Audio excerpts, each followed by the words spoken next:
Kraven the Hunter reveals the animalistic nature and intensity of Kraven, but there is a scene early on that establishes a lot about the character of the Hunter.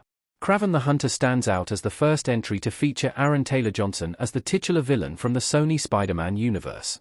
However, it also marks the end of the Sony Spider-Man franchise, as Sony is reportedly stepping back from releasing solo villain films.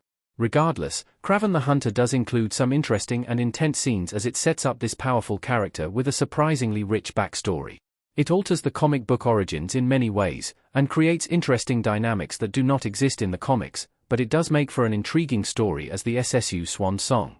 And much of the character's story kicks off at one moment early in the film.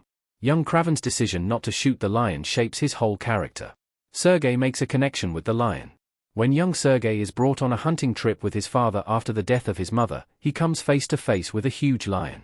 At this moment, his father and the rest of the party had already walked on ahead, while Sergei and his younger brother lagged behind.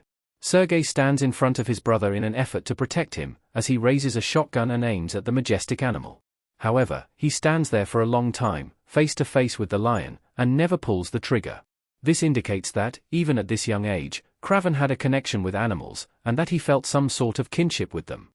On top of that, it shows that Sergei wanted to be different from his father, who loved the hunt, and in the moments before this happened, he mentions that hunting animals with a gun feels wrong, and that he believes it's more fair to fight with what nature gives him, rather than using a gun for an unfair advantage.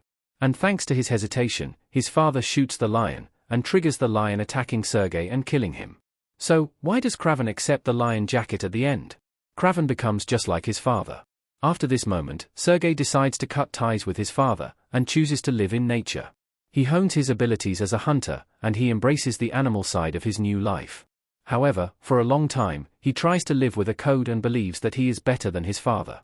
For many years, he rejects and pushes away any idea of his father and the evil he brings into the world, while he also embraces an attitude of killing people freely and righting his own wrongs. However, at the end of the movie, after killing his father, he is left a gift that appears to change things for him. Kraven's father has the lion's head skinned and turned into a jacket, the iconic Kraven jacket resembling the comics, and gifts it to his son. Rather than reject his father's gift, Kraven sits in an armchair, wearing the jacket, and staring at what he has become in the mirror. The reality is that Kraven has changed in ways, both expected and unwanted, and now, he has become someone more like his father. And therein he becomes the villain that comic book fans know as Kraven the Hunter.